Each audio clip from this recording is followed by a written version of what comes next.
பெண்கள் என்கிட்ட கேட்கக்கூடிய கேள்வி, எப்படி மேம் டக்கு டக்குன்னு எல்லாமே முடிவெடுத்து எல்லா விஷயத்தையும் பண்றீங்க, இத்தனை விஷயங்களை எப்படி நீங்க ஒரே நேரத்துல பண்றீங்க அப்படின்னு சொல்றாங்க.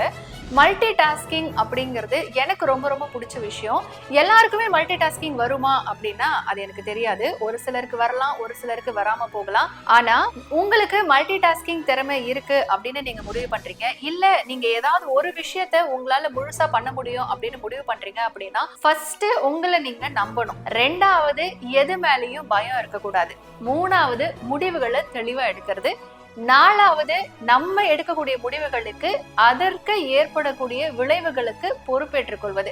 இந்த 4 விஷயத்தையும் எப்பயுமே நான் சரியா கடைபிடிக்கிறேன் என்னுடைய வாழ்க்கையில. நான் லைஃப்ல எப்படி இருக்கணும், என்ன மாதிரியான படிப்பு படிக்கணும், என்ன மாதிரியான வேலைக்கு போகணும் அப்படிங்கிற முடிவு நான் முன்னாடியே எடுத்துட்டேன். ஆனாலும் அதற்கான சூழல் எனக்கு இளம் வயசுல அமையல. ஆனாலும் பொறுமையா நான் காத்துக்கிட்டு இருந்தேன். எனக்கு பிபிசி தமிழ்ல ஒர்க் பண்ணணும் அப்படிங்கிற ஒரு ஆசை இருந்தது. ஆனா என்னுடைய ஊர்ல அதுக்கான சூழல் கிடையாது. என்னுடைய ஊர்ல மீடியா ஸ்டடிஸே கிடையாது. என்னோட சொந்த ஊர் கிருஷ்ணகிரி. அப்ப நான் படிச்சது BA English literature, BEd and சேலம்ல MA இங்கிலீஷ் லிட்டரேச்சர் படிக்கிறேன். ஆனா மீடியால நான் போகணும் அப்படின்னு ஆசை இருந்ததுனால ஸ்கூல் படிக்கும் போதே லோக்கல் சேனல்ல எடிட்டரா நான் ஒர்க் பண்றேன். காலேஜ் படிக்கும் போது லோக்கல் சேனல்ல நியூஸ் ரீடரா ஒர்க் பண்றேன். பிஜி சேலம் சக்தி கைலாஷ்ல படிக்கும் போது 4 லோக்கல் சேனல்ஸ்ல ஒர்க் பண்றேன். ஒர்க் பண்ணி முடிச்சதுக்கு அப்புறம் டைரக்டா லோட்டஸ் நியூஸ்ல நான் ஜாயின் பண்றேன். அப்போ என்னுடைய பேஷனை நான் ஃபாலோ பண்றதுக்கு எனக்கு தைரியமான முடிவுகளை எடுக்கக்கூடிய சூழல் எனக்கு கண்டிப்பா அமைஞ்சிருந்தது. ஏன்னா அந்த முடிவை நான் எடுக்கலன்னா நான் எனக்கு பிடிச்ச விஷயத்தை என்னால பண்ண முடியாது. என்ன சுத்தி இருக்கிறவங்க பல பேர் எனக்கு அகைன்ஸ்டா இருந்தாங்க. பொண்ணுக்கு எதுக்கு மீடியா படிப்பு அப்படின்னு சொன்னாங்க.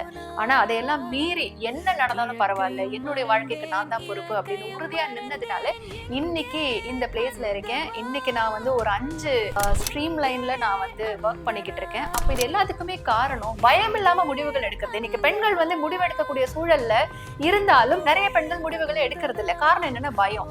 அவன் என்ன நினைச்சிருவான், இவன் என்ன நினைச்சிருவான், எடுக்கக்கூடிய முடிவு தப்பா இருந்துச்சுன்னா இருக்கட்டுமே, பெண்ணை போச்சு, ஒரு முடிவை தப்பா எடுப்பீங்க, 2 முடிவை தப்பா எடுப்பீங்க, 10 முடிவு தப்பாவே இருக்கட்டுமே. ஆனா அந்த 10 முடிவுகள்ல இருந்து வரக்கூடிய ரிசல்ட் நீங்க கரெக்டா புரிஞ்சுக்கிட்டீங்க, அதை நீங்க சரியா அடுத்ததுல இம்ப்ளிமெண்ட் பண்ணீங்க அப்படின்னா 11வது முடிவு சரியா இருக்கும். இன்னைக்கு வாழ்க்கையில ஜெயிச்ச அத்தனை பேருமே ஆரம்ப கட்டத்துல தப்பாதான் முடிவு எடுத்திருப்பாங்க. ஆனா தவறுகளில் இருந்து உணர்ந்து பாடம் கற்றுக்கொண்டு அடுத்த லெவல் நோக்கி முன்னேறாங்க பாருங்க, அவங்க மட்டும்தான் சாதனையாளரா இருக்க முடியும். அப்போ பெண்கள், நீங்க ஒரு தொழில் முனைவோரா ஆகணும், தொழில் அதிபரா ஆகணும், பெரிய பெரிய சிஇஓவா ஆகணும், பெரிய பெரிய கம்பெனிஸ நீங்க நடத்தணும் அப்படின்னு நினைக்கக்கூடிய பெண்கள் உங்க வாழ்க்கையில உங்களுக்கான அத்தனை முடிவுகளையும் நீங்க தான் எடுக்கணும். என்னுடைய முடிவுகள் இன்னைக்கு என்னுடைய வாழ்க்கையை முடிவு பண்ணிருக்கு. என்னுடைய வாழ்க்கையை இப்படிதான் இருக்கணும் அப்படிங்கிற முடிவை நான் எடுத்துக்கிட்டேன். அதுக்கான விளைவுகளும் எடுத்துக்கிட்டேன். அப்ப இன்னைக்கு இந்த பிளேஸ்ல வந்திருக்கேன். அப்ப நீங்க உங்களுடைய வாழ்க்கையினுடைய உயர்ந்த இடங்களுக்கு போகணும் அப்படின்னா பெண்கள் உறுதியாக முடிவுகளை எடுங்கள்.